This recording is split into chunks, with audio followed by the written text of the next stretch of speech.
ओम धूम धूम धूमावती देवी स्वाहा। जय श्री कृष्णा। आप सभी का कृष्ण ज्ञान ऊर्जा में स्वागत है। आज हम धूमावती देवी की कथा को सुनेंगे। कहते हैं धूमावती देवी पार्वती का ही एक स्वरूप है। माँ धूमावती के प्राकट्य से संबंधित बहुत सारी कथाएं हैं, जिनमें से कुछ कहानियों को हम सुनेंगे और जानेंगे माँ धूमावती देवी को प्रसन्न करने के लिए उनकी पूजा कैसे की जाए। और यदि आप अपनी पढ़ाई में सफलता पाना चाहते हैं तो माँ देवी को यह एक चीज़ जरूर अर्पित करें। पहली कहानी है कि जब सती ने पिता के यज्ञ में स्वेच्छा से स्वयं को जलाकर के भस्म कर दिया था, तो उनके जलते हुए शरीर से जो धुआं निकला उससे धूमावती देवी का जन्म हुआ था और इसीलिए वे हमेशा ही उदास रहती हैं। यानी धूमावती धुएं के रूप में सती का भौतिक स्वरूप है। सती का जो कुछ बचा रहा वो था उदास धुआं। दूसरी कहानी है कि एक बार सती शिव के साथ हिमालय में विचरण कर रही थी। तभी उन्हें बहुत जोरों की भूख लगी। उन्होंने शिव से कहा कि हे स्वामी, मुझे तो बहुत जोर से भूख लगी हुई है, मेरे लिए आप भोजन का प्रबंध करें। तो शिव जी ने कहा कि अभी यहाँ तो कोई भी प्रबंध नहीं हो सकता है। तो सती ने कहा ठीक है, तो मैं तुम्हें खा जाती हूँ, और वे शिव को ही निगल गई। शिव तो स्वयं इस जगत के सर्जक हैं, परिपालक हैं, लेकिन देवी की लीला में अब वो भी शामिल हो चुके थे। भगवान शिव ने उनसे अनुरोध किया कि मुझे बाहर निकालो, तो उन्होंने उगलकर उन्हें बाहर निकाल दिया। और निकालने के बाद शिव ने उन्हें श्राप दिया कि आज से और अभी से तुम विधवा रूप में रहोगी। माँ धूमावती की पूजा का महत्व क्यों है? गुप्त नवरात्रि तंत्र मंत्र साधना पर विश्वास करने वाले लोगों के लिए बहुत ही महत्वपूर्ण होते हैं। इस नवरात्रि के लोग अपनी सिद्धियों की प्राप्ति के लिए 10 महाविद्याओं की उपासना करते हैं। माँ धूमावती 10 महाविद्याओं में 7वीं विद्या है। शास्त्र रुद्रामल तंत्र में कहा गया कि सभी 10 महाविद्या शिव शक्ति की पराशक्तियाँ हैं। पौराणिक मान्यताओं की माने तो जब माता सती ने अपने पिता के यहाँ हवन कुंड में अपनी इच्छा से अपने आप को त्याग दिया था, तो उनके शरीर से जो धुआं निकला था उसी से माँ धूमावती प्रकट हुई थी।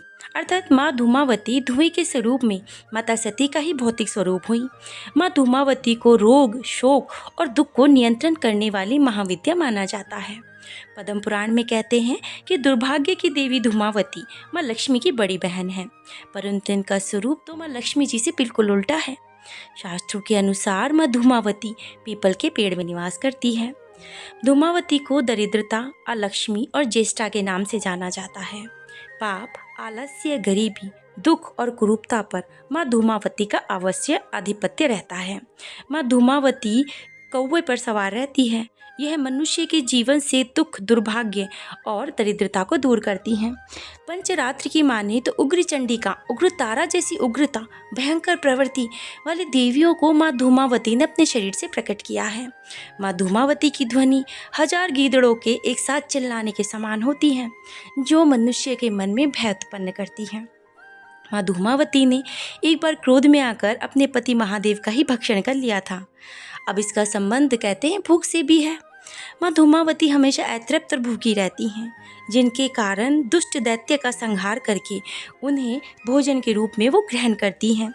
शास्त्रों में कहते हैं कि माँ धूमावती की पूजा करने से विपत्तियों का नाश होता है और समस्त रोगों से छुटकारा मिलता है।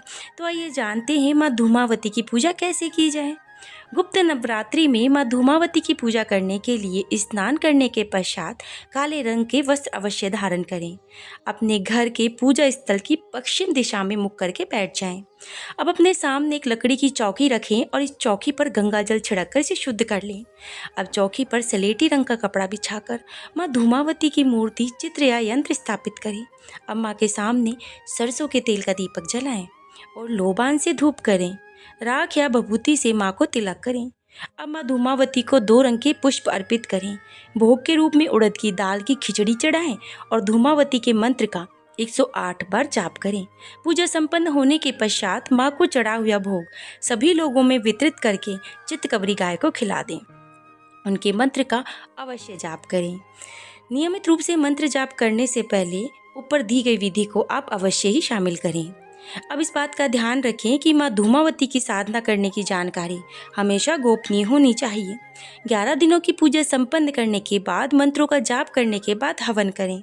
हवन में काली मिर्च, काले तिल, शुद्ध घी हवन सामग्री को मिला लें। अब इस सामग्री में हवन कुंड में आहुति दें।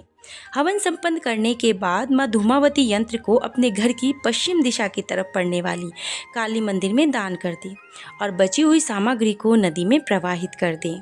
यदि आप अच्छी सेहत पाना चाहते हैं तो धूमावती के ऊपर चढ़ाई गई बबूल से अपने मस्तक पर तिलक करें। सौभाग्य पाने के लिए माँ धूमावती पर फलों का रस चढ़ाएं। अगर आप कोई विवाद टालना चाहते हैं तो माँ धूमावती पर नींबू अर्पित करने के पश्चात उसे चौराहे पर फेंक दें।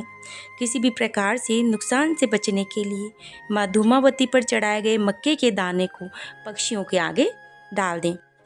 यदि आप अपनी पढ़ाई में सफलता पाना चाहते हैं तो माँ धूमावती को पीपल का पत्ता चढ़ाने के बाद उस पीपल के पत्ते को अपनी किताब में रखें। प्रोफेशनल सक्सेस पाने के लिए एक सफ़ेद कागज़ पर नीले रंग के कलम से धूम्र लिखकर उसे अपनी जेब में रखें।